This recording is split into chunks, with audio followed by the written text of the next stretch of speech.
For 5,000 years, this land, Egypt, and the epic civilization it gave birth to has been shaped by one thing more than any other. This awesome river, the River Nile. The Nile helped temples to rise, pharaohs to rule, and pyramids to be built. Without the Nile, there'd have been no ancient Egypt. So I'm making the historical journey of a lifetime. A 900-mile adventure along the Nile, across the whole of Egypt. I'll explore Egypt's greatest achievements. It is truly wonderful, isn't it? And find treasures hidden for thousands of years. Oh my God, that's a sheer drop down there. This is my chance to travel this fabulous land. Oh, lovely. And experience it as the ancient Egyptians did, from the River Nile. From pharaohs to slaves, from facts to fantasies. I want to explore firsthand and to understand how this river shaped one of the world's first and greatest civilizations. Join me as I uncover 5,000 years of history along the River Nile.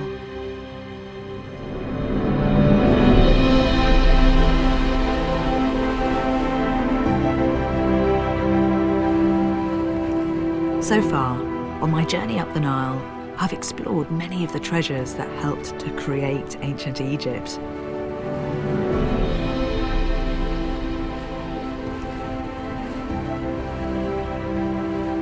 And now, as the river gets busier, I'm coming to one incredible stretch that reveals a huge amount about the Egyptians' obsession with life and death.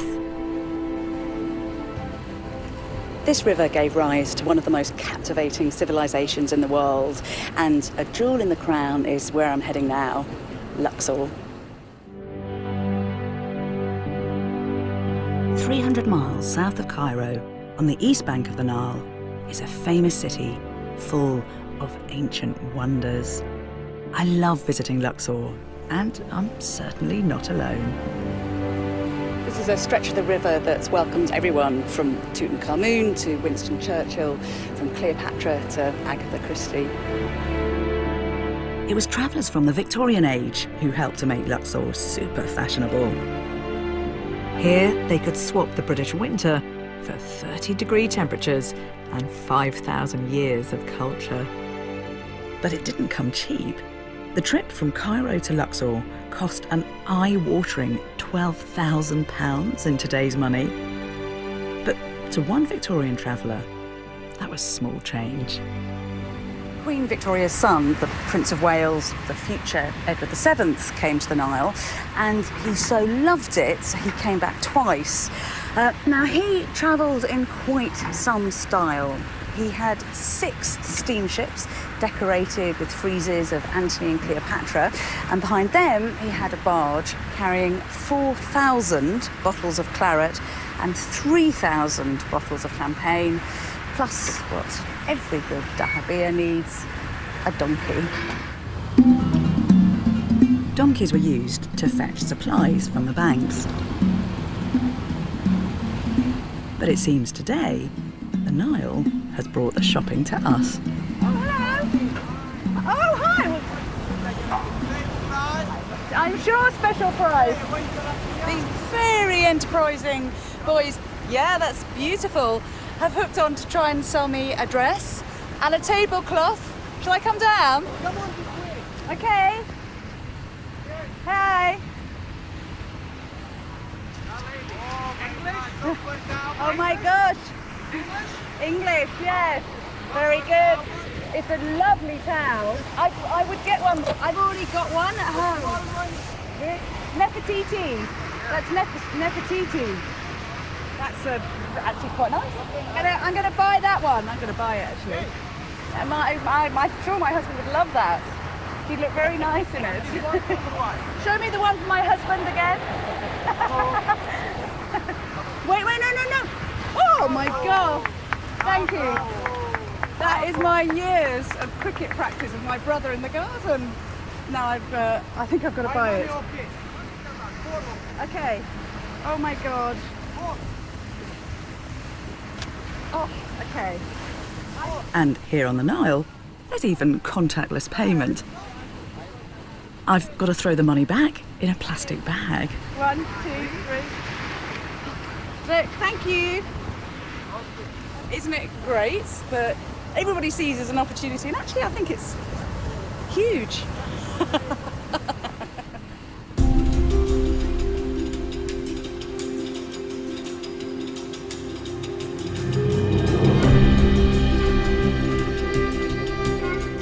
Luxor is the #1 tourist destination on the Nile, with spectacular temples and tombs scattered across either side of the river.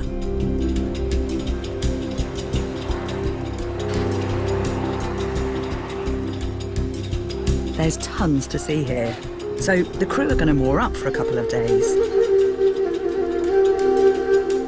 Because I want to see what these spectacular sights can tell us about the Egyptian experience of life and death.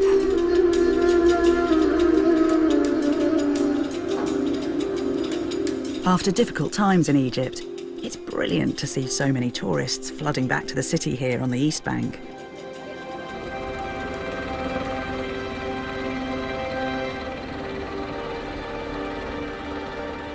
But I'm crossing straight to Luxor's famous West Bank. It's only a short hop across the river, but for the ancient Egyptians, this was a highly symbolic journey. I'm moving from the East Bank, the land of the living, to the West Bank, where the sun sets and where the ancient Egyptians buried their secrets, the land of the dead, which of course ironically means that in terms of stories and archaeological discovery, it is very much alive. 3 miles inland from the river is a place that's very close to my heart, the legendary Valley of the Kings.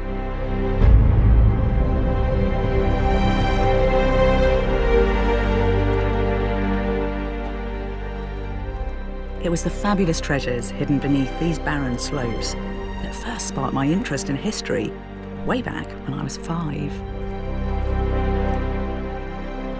And one discovery here sits above all others.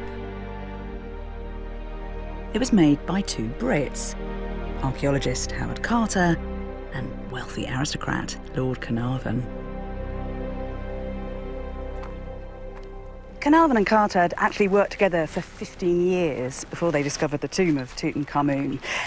Carnarvon was really passionate about what he did in Egypt. I mean, he loved being here. He learnt some Arabic, the locals called him Lordy, and he wrote that he drank thick black Turkish coffee every morning.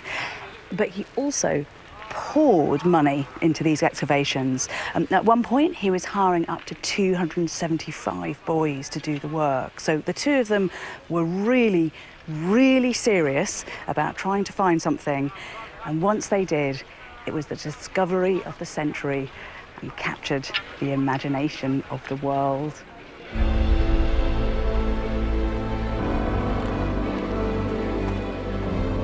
In the heat and dust, you really get a sense of what it must have been like digging here 100 years ago, as Carter and his team searched for a long-lost tomb. After 5 years of hard work, on the 26th of November 1922, Carter and Carnarvon scrambled down this very passageway.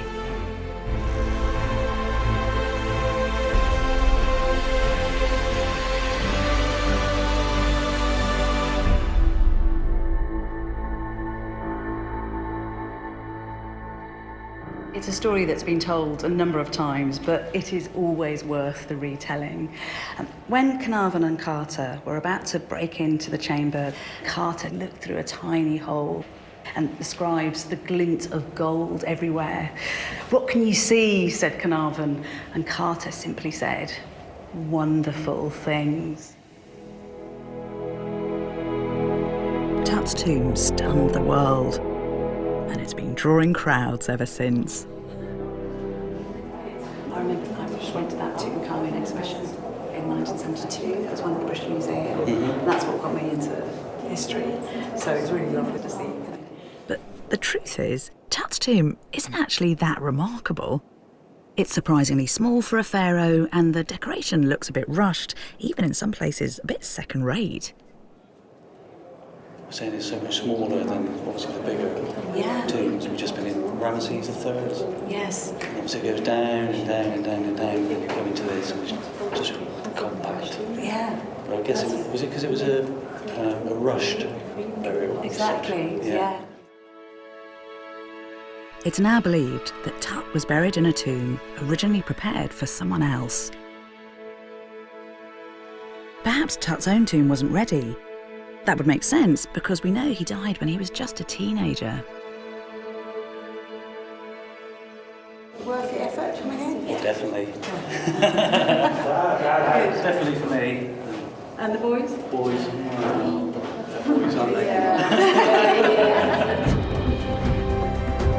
Luckily for those who need a bit more convincing, the Valley of the Kings also boasts the most spectacular tombs in Egypt. And just a few metres away, there is an absolute showstopper.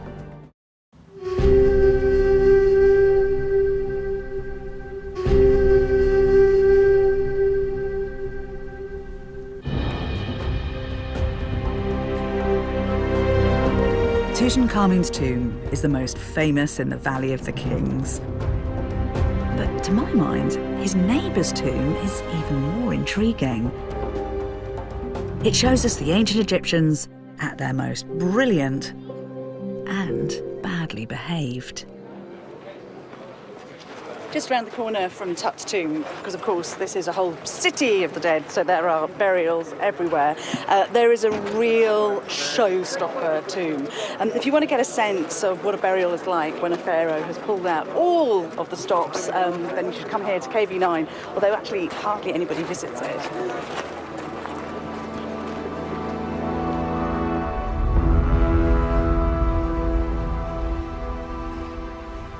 KV9 stands for King's Valley Number 9, a pretty unassuming name for an absolutely jaw-dropping site. It's 5 times the size of Tut's and instantly more impressive. So this is what a royal tomb really should look like. It stretches over 100 metres deep into the rock. The walls are covered with images and ideas and stories that are supposed to guarantee the successful journey of the pharaoh through the underworld and on into the afterlife. Several images show that journey being made on a flat-bottomed Nile boat.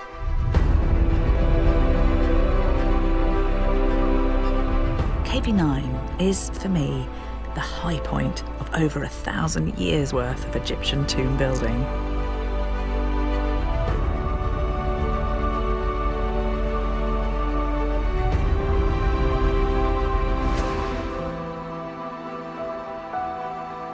The 3,000-year-old decoration looks as though it was painted yesterday.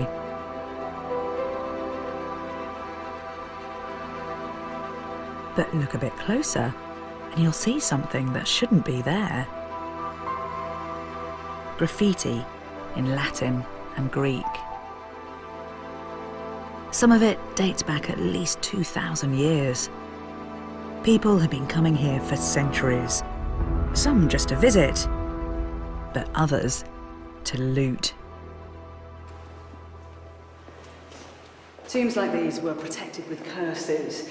May death come on wings to he who enters the tomb of the pharaoh. But there were some who clearly took no heed of that warning here. Within just 20 years, the tomb was robbed. This massive stone sarcophagus was smashed, and the mummy inside was desecrated with an axe, and all the treasure was stolen.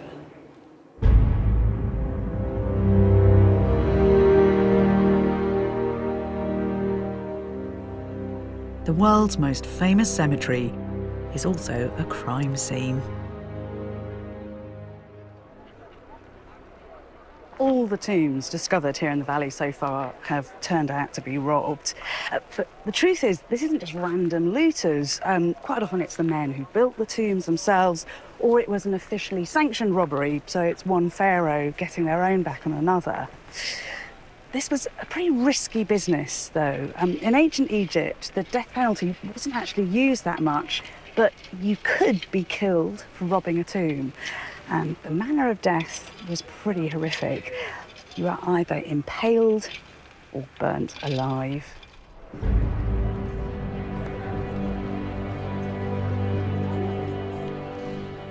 It wasn't just the rich who were fascinated by both life and death.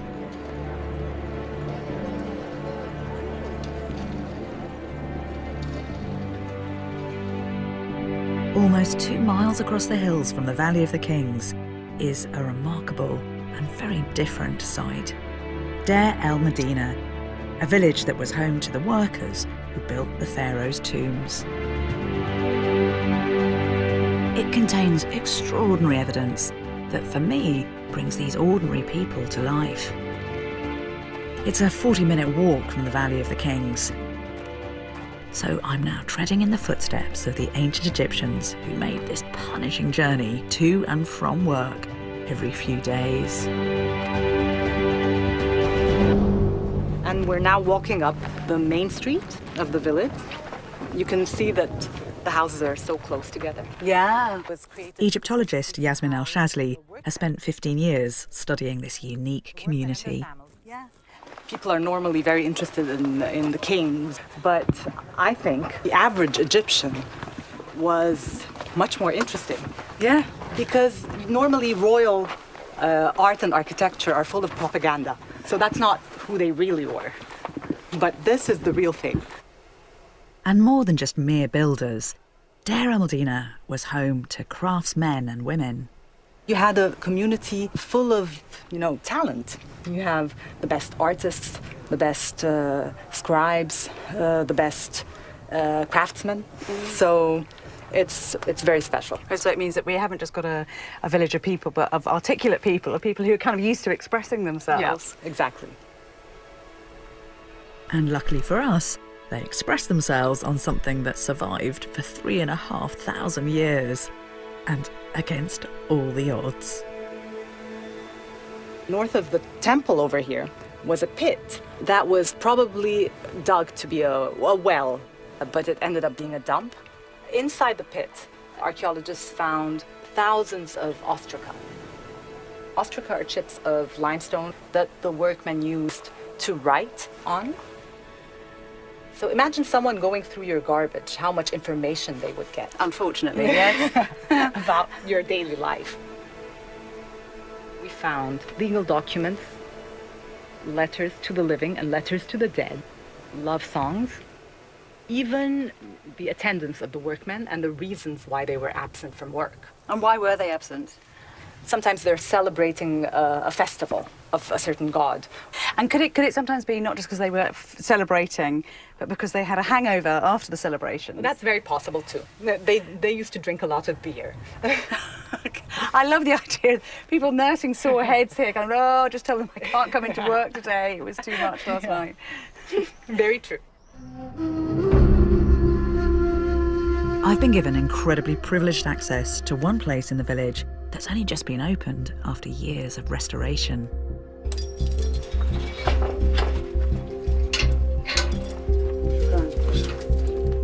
It belonged to a man guilty of much more than simply skiving off work. Oh, amazing. This is brilliant. This is what I was looking for. So this is the tomb of someone called Paneb. I think that's Paneb. And that's almost certainly his wife behind him. And there's Anubis, representing the god of the underworld. Paneb wasn't royalty, so his tomb is much smaller than the ones in the Valley of the Kings. But even though he wasn't famous, we still know an amazing amount about him thanks to evidence discovered in the village. And the story it tells is shocking. Paneb stops being an ordinary worker and elevates himself somehow to become a chief workman. Then the plot thickens.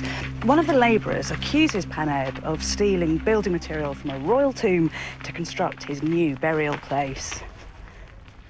Not only that, but there are 16 other charges levelled against him, and this is really serious stuff. So he's accused of adultery, of sexual abuse of the women in the village, of falling into kind of drunken rages so that he's incredibly violent, and even of killing someone to cover up his crimes. Now, we don't know what happened in the end to Paneb, but for me, what's so brilliant is that we've still got these intimate details of ordinary Egyptians' lives.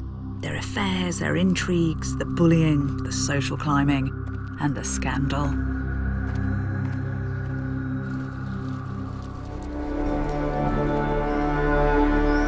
It's been a long day in the desert. I'm heading back across the river to Luxor's east bank.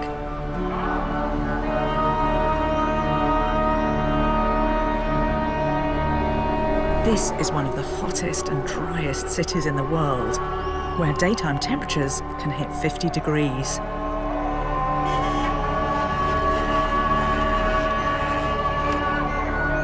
So as the sun sets, the locals come out and Luxor comes alive.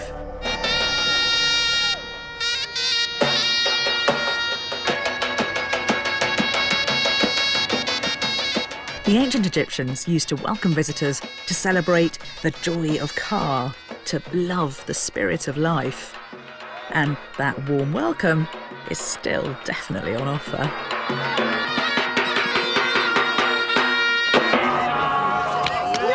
So I was dragged in here by these kids who said there's something going to happen. How brilliant to see that dancing. And actually, when we think of ancient Egypt, we often think of it as something being rather stiff and staged. But actually, they loved their festivals and their music and their dancing and their beer drinking. Beer was the kind of staple drink, and they had festivals of drunkenness up and down the Nile.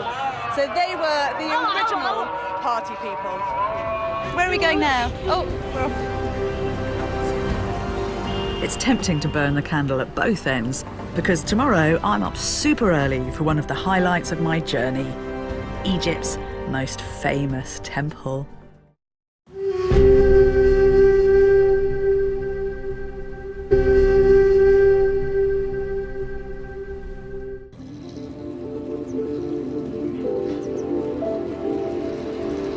With my lovely dahabeah moored up for a few days, I'm exploring the ancient wonders surrounding the city of Luxor. Today, I'm visiting the city's most famous monument.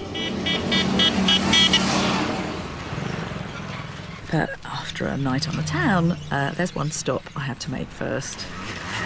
Hi, salam. Can I get a coffee? Coffee. Sugar. Aswa maput. Mazboot. Okay. Yeah, thank you. Shukran. I cannot get through a day without an Egyptian coffee, and it's actually very appropriate that I'm drinking it here because this is one of the first places in recorded history where we know that coffee was drunk in Cairo, actually. Some people think it came from North Africa, some people think coffee came from Yemen, but when it was first spotted, goats ate the coffee beans and they danced around in this wild way, so they noticed it was probably going to be quite a useful stimulant. But as a result, there were sections of society that thought it was the devil's brew. But even if it is a devil's brew, bring it on. Thank you. Oh, lovely. Perfect. Shukran. Thank you. Oh, I can smell he's put cardamom in. That's really lovely. Oh my God, I love that. First caffeine hit of the day. That is heaven in a cup. Now I'm ready to face the crowds at Egypt's greatest temple. I'm travelling by roads today, but at the time of the ancient Egyptians, I would certainly have been getting from A to B by travelling down one of the waterways. Whoops. Doing a little bit of a bump in the road, because people use the Nile.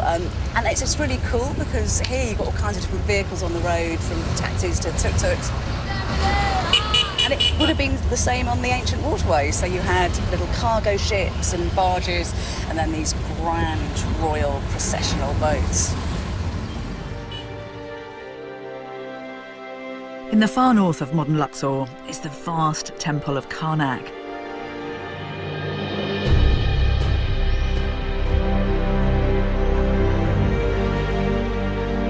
It's 4,000 years old and still the largest religious complex anywhere in the world.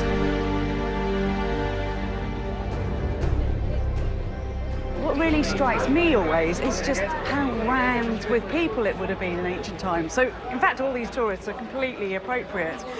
We know that over 80,000 people worked here, so it would have been a riot of colour and sound and smell.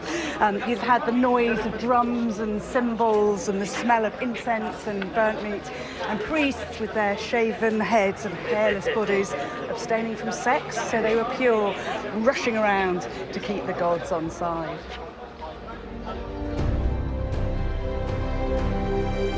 I'm always blown away by this place. Everything about it is so intense and so much larger than life.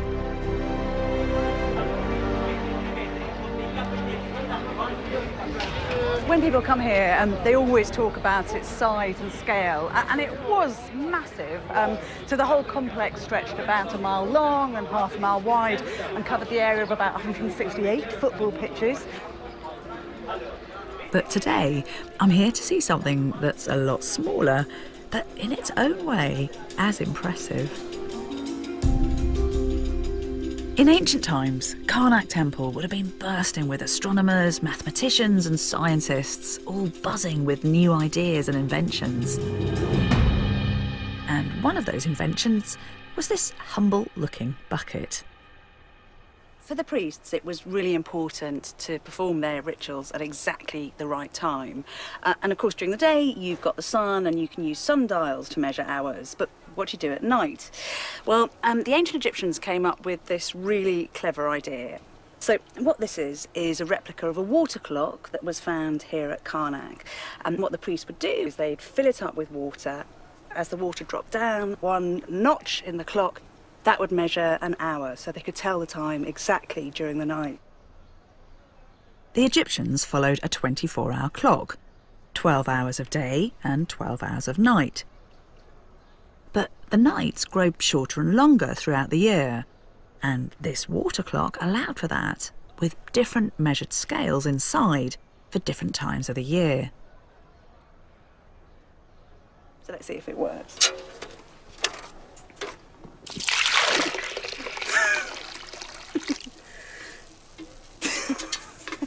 I think they've done it slightly more professionally than me. It's definitely dripping. And I guess we have to wait an hour to see if it can tell the time okay. Simple but brilliant. And from 1500 BC, these devices would have appeared in temples up and down the Nile. Back on the Nile, there's a Luxor treasure from a very different age. I've just spotted this boat moored up on the bank. SS Sudan.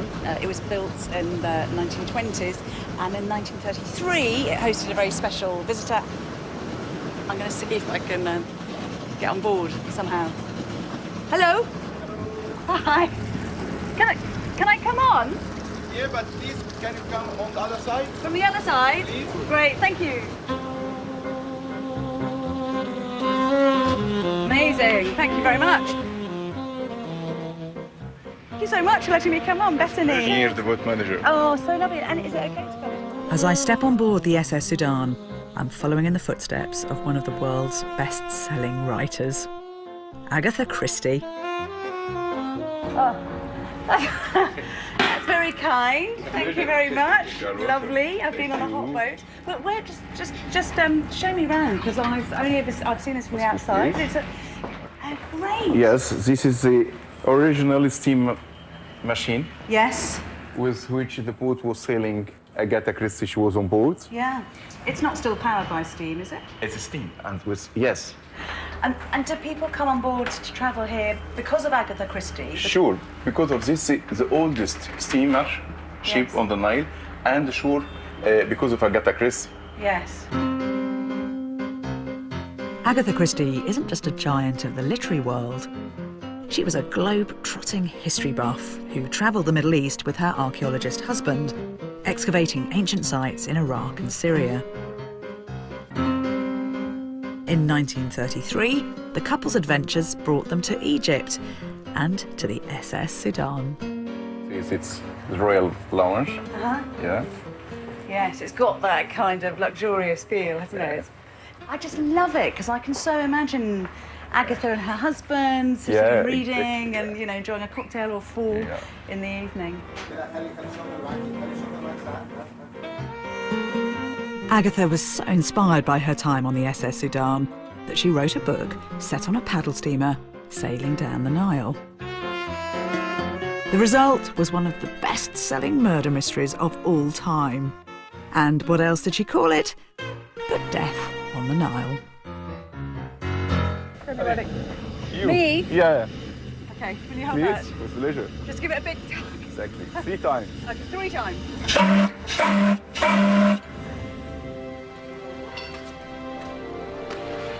Bye. Thanks. It's full steam ahead for the SS Sudan. But for me, there's a humble water taxi waiting. Because I have one last trip to make to Luxor's West Bank. Perched at the foot of the hills, looking back across the Nile, is an awe-inspiring monument.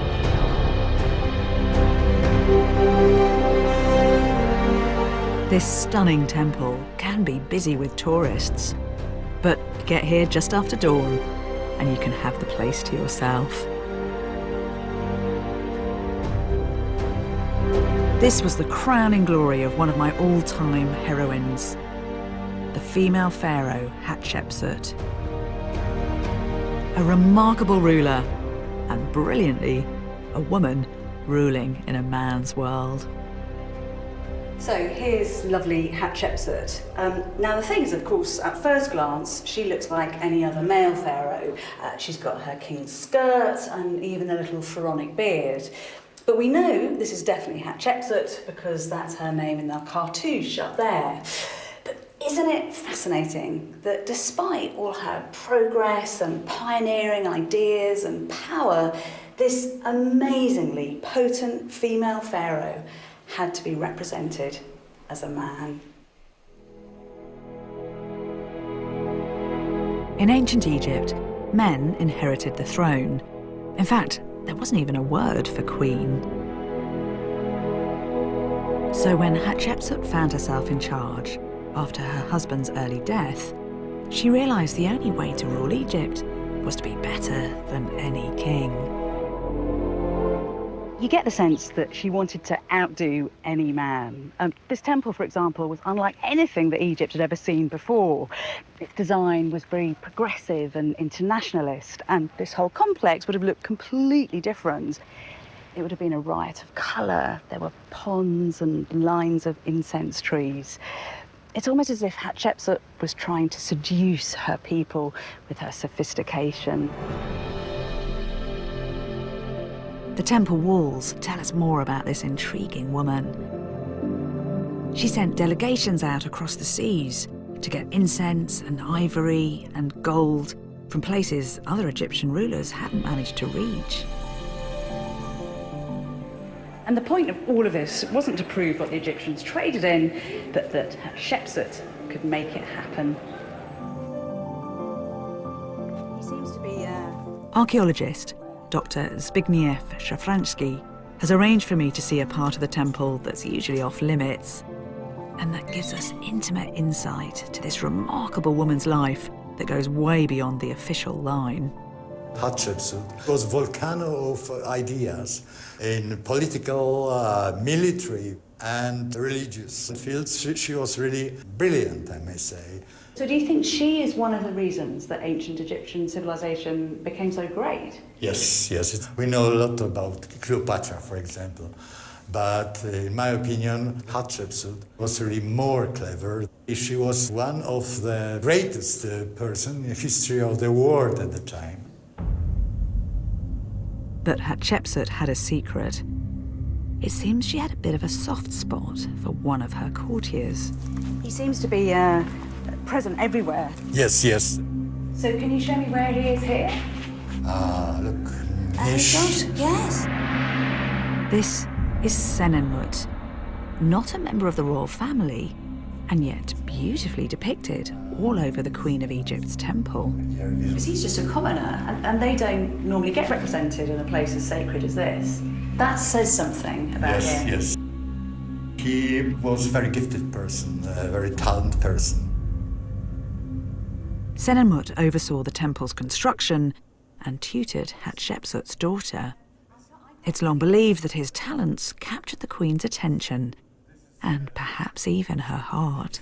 Presumably, because the niches were always closed with doors, so that image would have been hidden, wouldn't it? Yes, yes. The door of the niche was open inside, so nobody knew about his presence inside the holy place. By hiding him behind closed doors, maybe Hatshepsut was trying to keep her relationship with Senenmut under wraps. But as the most famous woman in Egypt at the time, it can't have been easy keeping a lid on a juicy bit of gossip like this.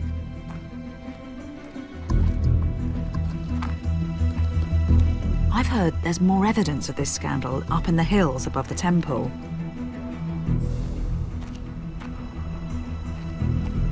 It's pretty perilous to access. But archaeologists think this is where the temple builders took their breaks, sheltering from the sun and catching up on all the latest news. I hope this is worth that scramble up the hill. Ugh, in a skirt. Oh my gosh.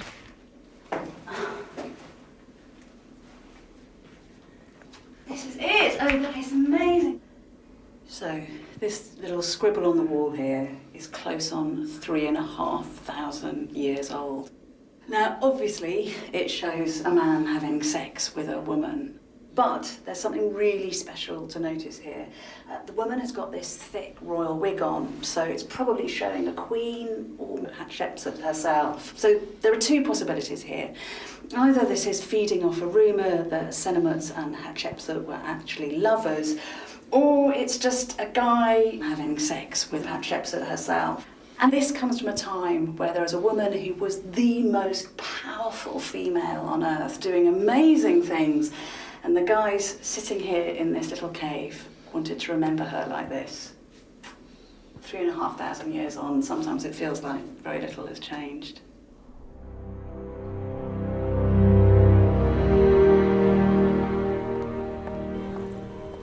After 2 busy days and nights in and around Luxor, and some well-earned shore leave for the crew, it's time to set sail and continue my journey.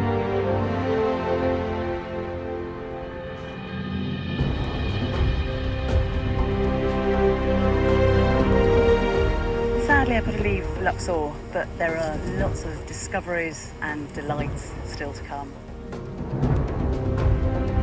I'm heading for Egypt's more remote and enthralling south.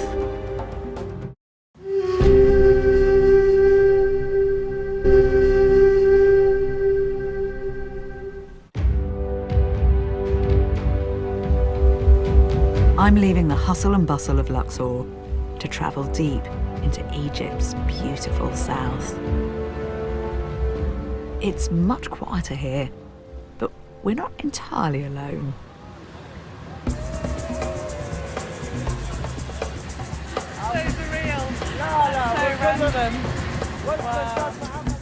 Another dahabeah, and flying a Union flag too. If these are Brits, they're continuing the grand tradition of sailing down the Nile that started centuries ago. I love the fact the crew, they all know each other, so they have a bit of information exchange as they go past.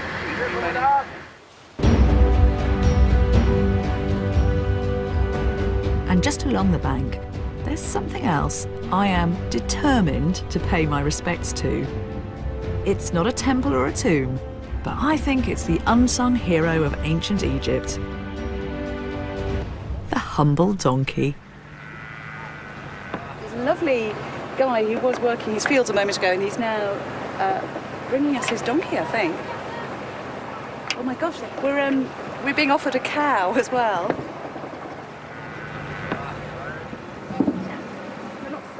Can I say thanks, Islam? Thanks. Thank you very much. Thank you. Hello, morning. Nice to see you. Hi.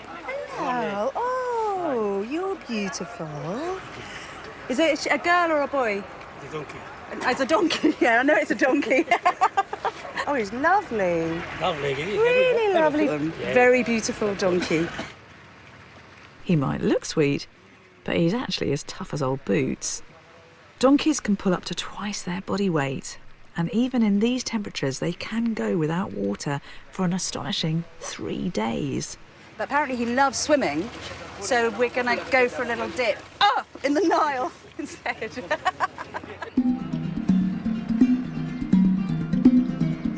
Hello, lovely one. There, is that nice to meet you? So at the end of every night, as you go down the Nile, you see people bringing the donkeys and their horses in to give them a cooling bath. It's just such a lovely sight and totally timeless. They definitely did this in ancient Egypt too. We've got pictures of it. And they deserved a bath. It was donkeys that did huge amounts of hard work in fields and on building sites. It's a bizarre thought. None of the pyramids, the temples, the tombs I've seen on my journey would have existed if it hadn't been for these gentle beasts.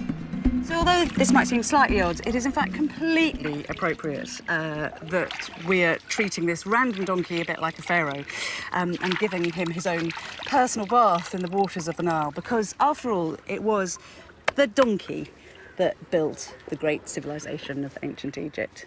Thank you. Thank you.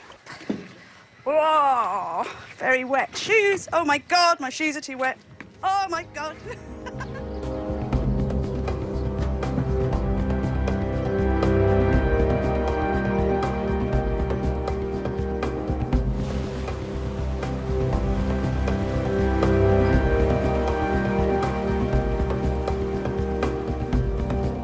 We're now 35 miles upstream of Luxor, and the captain's just told us that we've got to slow down because we're approaching the Esna barrage.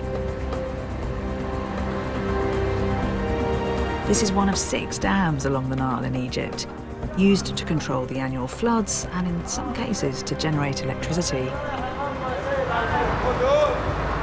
The ancient Egyptians also built dams and locks so that they could regulate the flow of the Nile too. So it's a kind of 20th century equivalent of a very ancient practice. And it makes our sailors very unhappy because they say they get rather claustrophobic when they go inside. Okay? All the traffic on the Nile here has to go through one lock that's not much wider than our boat. But the dam is the gateway to the south.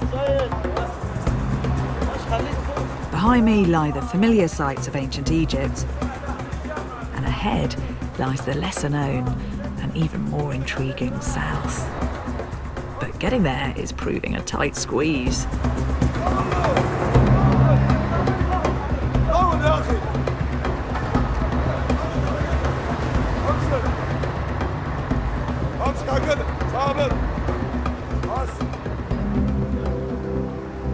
It was slightly more tense than I thought it was going to be because we got a lot closer to the sides and there was a kind of frenetic rope action. But the boys did amazingly and we are through safely and now we are continuing our journey south.